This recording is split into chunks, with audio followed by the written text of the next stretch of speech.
Boa noite, alunos do 8º período, disciplina prática, jurídica 2, prática penal, né? Vamos logo ao que interessa, não posso ficar fazendo vídeo grande, tá cada vez mais difícil, a internet essa hora é horrorosa. Talvez o vídeo só caia no YouTube, né? E depois indicação no Moodle só amanhã, né? Mas eu vou fazer de tudo para andar mais rápido, então vamos nessa. Então, nosso próximo tópico, vocês viram, né, que a gente teve aí a ideia, a exposição da resposta à acusação, não é isso? Teve a denúncia, aí a defesa técnica faz a peça que a gente chama, ainda chama, né, o nome é antigo, mas ainda chama de defesa prévia. Hoje o nome mais moderno é resposta à acusação. E depois, o que acontece, né? Acontece que o processo, como diz um antigo professor meu, vai andando, né? Ele cria a perna e vai andando. No seguinte sentido, os atos processuais no processo penal, eles são mais sintéticos, né? O processo tem que ter uma duração razoável, está na Constituição. Então, depois da resposta à acusação, pode ser, caso o juiz ache necessário ou acolha algum pedido do MP ou da defesa, que se faça alguma diligência. O que seria diligência? Algum ato que possa contribuir com a instrução do processo, tá? Então, pode ser algum exame, pode ser alguma perícia, pode ser alguma busca e apreensão, enfim, atos diversos, né? Nós não temos como definir, tudo vai depender de cada caso, é isso. Só que a instrução verdadeira do processo vai acontecer num momento que eu vou chamar aqui, e todo mundo chama de interrogatório do réu, ou dos réus, tá? Que seria, fazendo uma equivalência ao processo civil, uma audiência de instrução e julgamento, tá? É a parte mais importante para o réu, porque é a hora que ele vai ter a oportunidade de se defender, de dar a versão dele da história.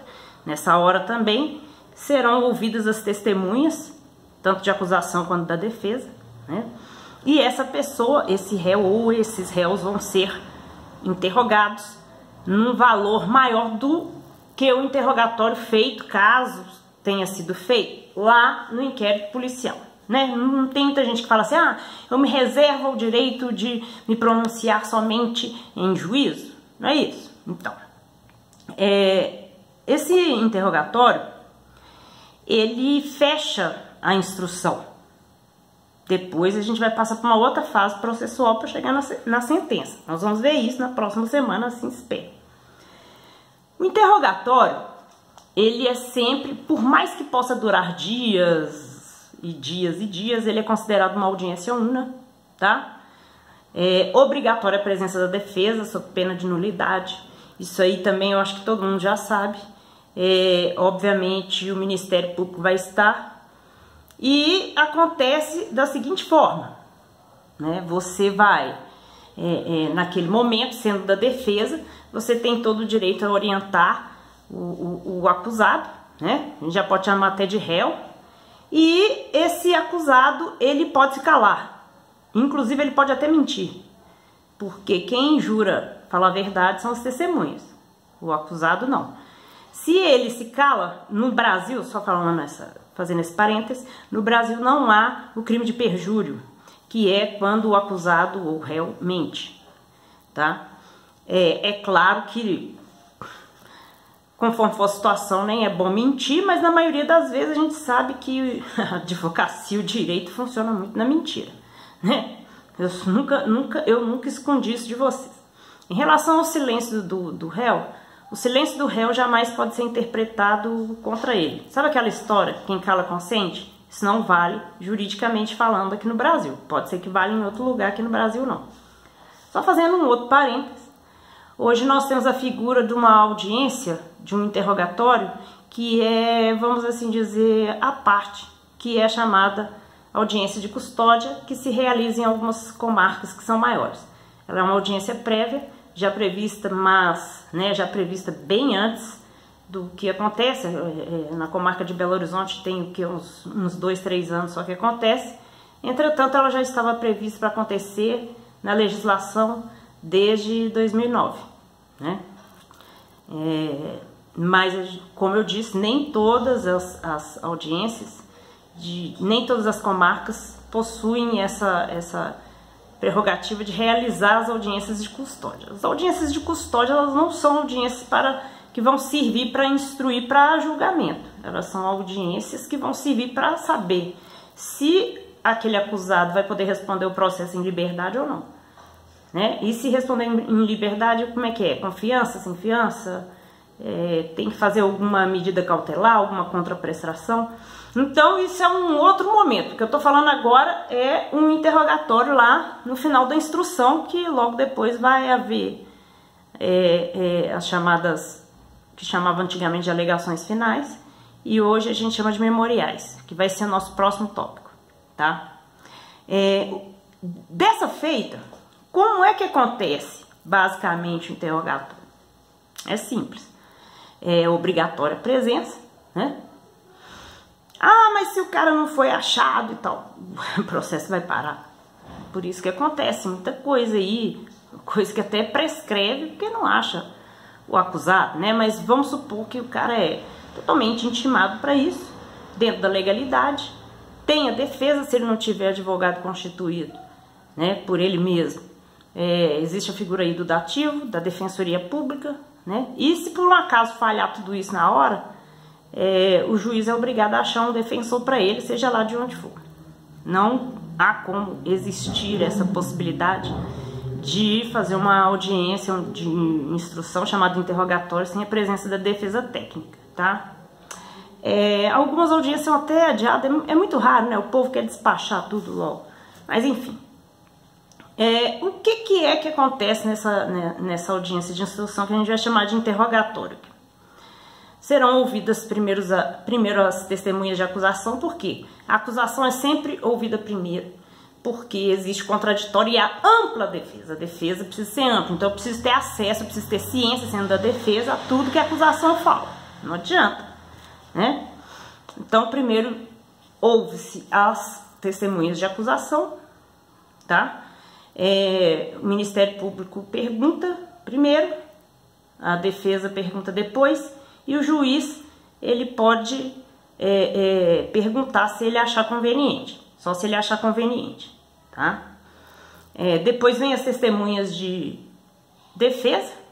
Essas testemunhas de defesa, a gente fala muito em testemunho de beatificação, né? Hoje isso tem sido cada vez mais afastado, porque não é conveniente, nem é relevante, né, para o fato ali que está sendo discutido, fato criminoso, mas ainda ocorre, né? Aquela testemunha de beatificação.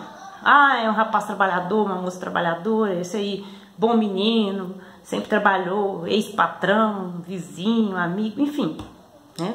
Mas isso, pro fato, se não for relevante, fica só mesmo, como é bonzinho e tudo, a gente já sabe disso. Feita a oitiva das testemunhas de acusação, vem as testemunhas de defesa, né? As testemunhas de defesa são interrogadas primeiro pela defesa técnica, depois pela acusação, e o juiz também pode fazer as suas perguntas. Feito isso, o juiz chama para oitiva o acusado, ou os acusados. O acusado, ele é primeiro interrogado pela sua defesa, depois pela acusação, né? Eu não vou falar MP aqui, porque às vezes pode ter uma assistência de acusação. A gente vai fazer um capítulo depois só para falar desse tipo de coisa no tribunal do júri. A gente está falando aqui de procedimento comum ordinário, tá? E aí?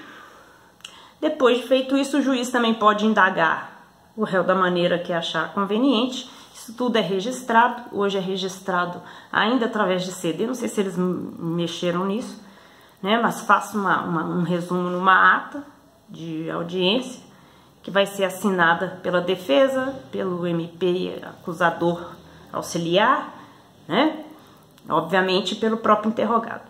O interrogado, no caso o réu, como eu disse, pode se calar, pode mentir, né? Enfim, a defesa é ampla. Né? Feito isso, encerra-se a audiência e, encerrada a audiência,